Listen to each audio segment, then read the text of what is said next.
बिस्मिल्लाहिर्रहमानिर्रहीम। अस्सलाम वालेकुम। अमेरिका में इस वक्त खेल इतना ख़तरनाक हद तक ख़राब हो गया है कि अमेरिकी शहर लॉस एंजलिस में इस वक्त कर्फ्यू नाफिज हो गया है और ऐलान किया गया है जिसने खिलाफ वर्जी की इमीडिएटली उनको गिरफ्तार किया जाएगा। और इस सूरत हाल के अंदर एमरजेंसी कर्फ्यू का जो निफाज किया गया है, ये कर्फ्यू रात 8 बजे से लेकर सुबह 6 बजे तक नाफिजुल अमल होगा। और अब हालत ये हो चुकी है कि डोनाल्ड ट्रंप के इकदामात के उन्होंने फौज रवाना कर दी, कमांडोज भेज दिए, 4000 मजीद कमांडोज आ गए, स्पेशल फोर्सेस एंटर हो गई, जिसके बाद हालात इतने ज़्यादा ख़राब हो गए हैं कि जो एहतजाज लॉस एंजलिस में हो रहा था वो अब फैलता फैलता अमेरिका की दीगर रियासतों में भी चला गया है। यानी आप अंदाज़ा करें कि इस वक्त पूरे अमेरिका के अंदर एहतजाज की लहर शुरू हो चुकी है। अब आप सोचें, मुख्तलिफ जगहों पर, न्यूयॉर्क में, शिकागो में, ऑस्टिन में, वाशिंगटन डीसी में, आप नाम लेते जाएं आपको पता चलेगा कि एहतजाज हर जगह अब शुरू हो गया है। ये असल में वो सूरत हाल है जो सबसे ज़्यादा हैरानकुन है कि न्यूयॉर्क में भी लोग निकल आए हैं, शिकागो में, टेक्सास में, ऑस्टिन, यानी टेक्सास में आप सोचें, ऑस्टिन में, डैलस में, और इसके अलावा सैन फ्रांसिस्को, हर जगह पर अमेरिका में अब बड़े पैमाने पर एहतजाज शुरू हो गया है। यानी जिस एहतजाज को आप इजीली रोक सकते थे, अब वो डोनाल्ड ट्रंप की हटदर्मी के बाद ही हो गया। अब वो करता क्या है, उसने जाकर फौजियों से खिताब किया और जाकर कहता है कि मैं अगर लॉस एंजलिस में ना भेजता कमांडोज तो ये पूरे का पूरा शहर जलकर राख का ढेर बन चुका होता, दुकानें लुट रही हैं, चीज़ें लुट रही हैं, तबाही हो रही है। अब असल में उसके भेजने के बाद उन्होंने वहां पर जाकर गिरफ्तार लोगों को करना शुरू किया। मसला भी ये पैदा हुआ कि अब वो एहतजाज एक जगह से निकलकर पूरे अमेरिका में फैल गया है। अब इसमें दो ही सूरत हाल होगी, या तो डोनाल्ड ट्रंप सरेंडर करेगा या फिर इस सूरत हाल में ये पूरे अमेरिका में कहीं ना कहीं आग जो है वो इतनी खतरनाक हो जाएगी कि शायद जो डोनाल्ड ट्रंप और ये बाकी गवर्नर ने खास तौर पर जो कहा है, असल में जो अब लड़ाई हो गई है वो कैलिफोर्निया के गवर्नर बमुकाबला डोनाल्ड ट्रंप है। और डोनाल्ड ट्रंप को आप समझ लें वो कुछ भी कर सकता है। उसने हो सकता है गवर्नर को गिरफ्तार कर ले, जिसके बाद ये एहतजाज नहीं, ये इसकी लहर पूरे मुल्क में फैल जाए और हो सकता है पूरे मुल्क में, अमेरिका में इनको कर्फ्यू नाफिज करना पड़े। एक दफ़ा कर्फ्यू नाफिज हो गया और अवाम निकल आए सड़कों पर, तो फिर ये लड़ाई और खाना जंगी इसको अब कोई रोक नहीं सकता। यानी हमने कभी ज़िंदगी में भी नहीं सोचा था कि अमेरिका के ऐसे हालात हो जाएंगे कि वहाँ पर तबाही होगी, बर्बादी होगी। सो इस वक्त हालात ये बता रहे हैं कि चीज़ें काफ़ी हद तक ख़राब हो चुकी हैं। देखिए, इन्होंने मुख्तलिफ जगहों पर लोगों को जब गिरफ्तार करना शुरू किया है तो मसला सारा अब ये हुआ है कि लोग पूरी तरह अब अगला सिनेरियो सामने लेकर आ रहे हैं और उसमें मामला ये सामने आ रहा है कि डोनाल्ड ट्रंप ने कहा है कि जो मर्जी हो जाए, आप तैयार हैं, इनको तो गिरफ्तार करवाऊंगा, मैं मजीद लोगों को, उसने जो रेट कम करनी थी उसने उसका वॉल्यूम बढ़ा दिया है, मजीद रेट्स करना शुरू कर दिया है कि जो यहाँ पर इलीगल लोग हैं उनको बाहर निकाला जाए। अब देखिए, इस सूरत हाल में जो खदशात नज़र आ रहे हैं, डोनाल्ड ट्रंप ने कहा है कि अगर मुझे बगावत के असरात नज़र आए तो फिर उसके बाद बगावत के पर्चे और बगावत के खिलाफ जो इकदाम है वो हम करेंगे।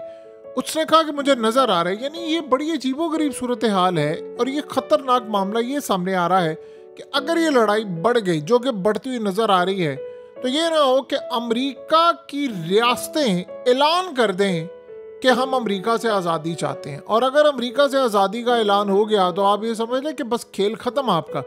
क्योंकि अमेरिका का मामला ये है कि डोनाल्ड ट्रंप तो कनाडा को कह रहे हैं कि भाई हमारी 50 रियासतें हैं, आप कनाडा को शामिल करें और हम इसको एक कानूनी रियासत बना लेते हैं। तो सोचो अगर कैलिफोर्निया या कोई और स्टेट खड़ी होगी कि भाई हम तो मैक्सिको के साथ थे पहले, या हमें इंडिपेंडेंट आज़ादी चाहिए, तो आप समझ लें खेल आपके हाथ से निकल गया। फिर आप क्या करेंगे? ये तो अमेरिका की तारीख ही नहीं, तो पूरा वर्ल्ड हिल जाएगा कि अमेरिका के टूटने के दिन आ जाएंगे। क्योंकि अब वो डोनाल्ड ट्रंप ने बात देखी, गवर्नर बिल्कुल बात ठीक कर रहा है। दोनों साइड को अगर आप देखेंगे तो मामला नजर आते हैं। मसला सारा ये है कि डोनाल्ड ट्रंप कह रहा है कि मैंने सारे इलीगल लोगों को निकालना है। गवर्नर कहता है इस तरह तुम करोगे, तुम बगावत को जन्म दे रहे हो, ये तुम्हारे हाथ से चीजें निकल जाएंगी, कंट्रोल से बाहर हो जाएंगी। अब आप सोचें कि आपने न्यूयॉर्क से लेकर हर जगह पर ये कह रहे हैं, डोनाल्ड ट्रंप कहता है भाई मैं सारी जगहों पर फौज डिप्लॉय कर दूंगा, सबको गिरफ्तार करूंगा, जो हो सकेगा करूंगा, लेकिन मैंने इनको कामयाब नहीं होने देना और मैंने इनको अपने मुल्क से निकाल बाहर करना है। अब मसला ये है कि अगर आप किसी को अपने मुल्क से निकालने की बात कर रहे हैं तो कहानी यहाँ तक समझ आती है कि डोनाल्ड ट्रंप साथ ये भी कह रहा है कि ये जो सारे लोग आ रहे हैं इनके पास हथियार हैं, इनके पास डिवाइसेस हैं, इनके पास पैसा है जो इनको कुछ ताकतें फराहम कर रही हैं जो अमेरिका के अंदर खाना जंगी चाहती हैं। यानी आप ये सोचो, उसने बड़ा क्लियरली कहा है कि इनके पीछे कोई ताकत है, ये पूरी तरह फैलेगा। अगर लेट्स से डोनाल्ड ट्रंप की बात मान ली जाए कि वाकई ऐसा है तो फिर आप ये समझ लें कि यहाँ पर ये मामला नहीं रुकने वाला, ये आप अच्छी तरह समझ लें। और कौन सी ताकतें हैं जो डोनाल्ड ट्रंप को कमज़ोर करना चाह रही हैं? देखिए, एक तरफ तो वो यूक्रेन की जंग बंद करवाना चाह रहा है और वो बंद होती नज़र नहीं आ रही। आप सोचो कि डोनाल्ड ट्रंप ने पुतिन को अब ये कहा है कि भाई ये जो तुम हमले धड़ाधड़ कर रहे हो, इन हमलों में शिद्दत कम करो, ये कितना तुमने तबाही का मामला रखा है। और असल मसला ये है, जो ईरान वाला मामला है वो उलझता जा रहा है और ईरान के मामले पर इजराइल का प्रेशर इतना ज़्यादा आ रहा है कि वो अब डोनाल्ड ट्रंप से जान भी छुड़ाना चाहते हैं। तो अगर वाकई ये सूरत हाल है तो क्या इस सारे मामले पर इजराइल का हाथ है? वो सारे काम ये कर रहे हैं, ये भी एक सवाल है। क्योंकि देखिए, इजराइल नहीं चाहता कि ये जंग बंद हो। आप ज़रा इस बात को समझे, दो तरह की जंगें वो नहीं चाह रहे। असल में तो लड़ाई की इब्तिदा कहाँ से हुई थी? इन्होंने रेड करना शुरू किया इलीगल लोगों पर और वो सड़कों पर आ गए। अब वो कह रहे हैं कि जी इन्होंने असल में झंडे जलाए, अमेरिका के बड़े पैमाने पर झंडे जलाने शुरू किए, तो जो झंडा जलाएगा अब उसको वो गिरफ्तार करके उम्र कैद की सजा देंगे। यहाँ से सूरत हाल एक सामने आती है कि रेड हो रही थी, उन्होंने झंडे जलाए। अब इजराइल नहीं चाहता कि यूक्रेन और रशिया की जंग बंद हो, क्योंकि जब ये जंग बंद होगी तो ईरान जो ड्रोन्स दे रहा है, तमाम चीज़ें दे रहा है, वो फिर इजराइल के खिलाफ इस्तेमाल होंगे। अभी तो चले वो यूक्रेन की जंग में इस्तेमाल हो रहे, जो सिकंदर मिसाइल और दीगर जो मिसाइल हैं वो फिर ईरान को दिए जाएंगे, वो फिर इजराइल के खिलाफ इस्तेमाल होंगे। तो सारे का सारा फोकस आ जाएगा इजराइल के ऊपर कि भाई एक जंग, आपको पता है कि एक जंग अगर बंद होगी तो फिर प्रेशर आएगा कि गजा की भी जंग बंद करनी है। और आप सोचें कि इसराइल तो डोनाल्ड ट्रंप को कह रहा है कि मैंने जंग बंद क्या करनी है, मुझे तो ईरान पर हमले के लिए तुम्हारा ग्रीन सिग्नल चाहिए।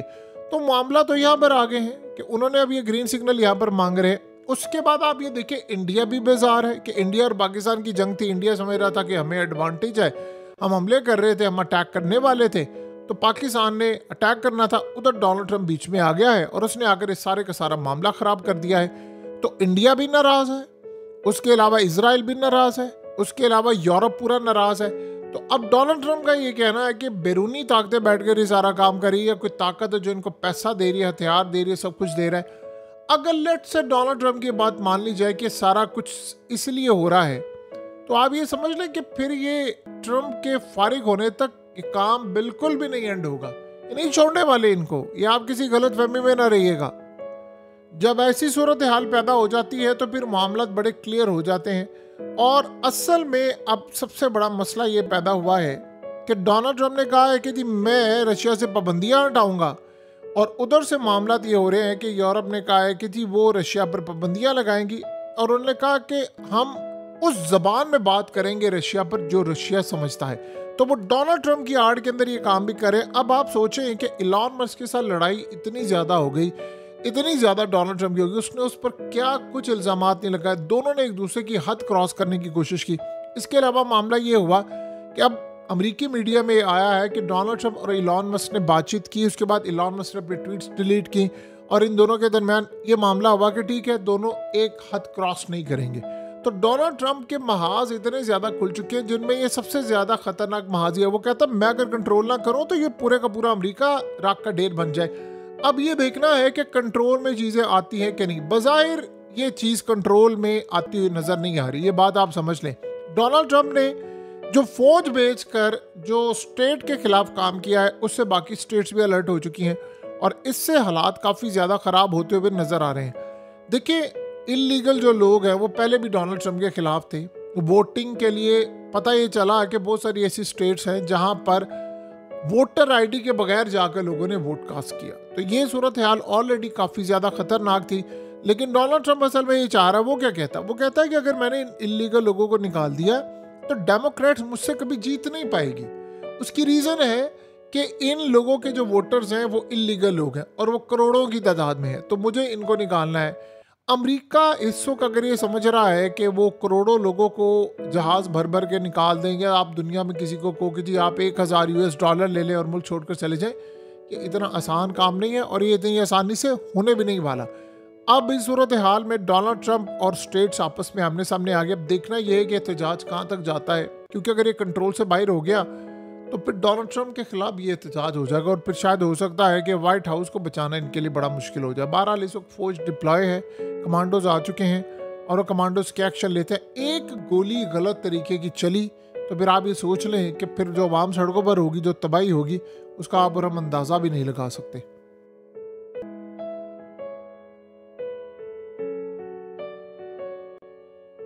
हकीकत टीवी को सब्सक्राइब करना मत भूलें, वीडियो को लाइक करें, शेयर करें और कमेंट सेक्शन में अपनी राय का इजहार ज़रूर करें।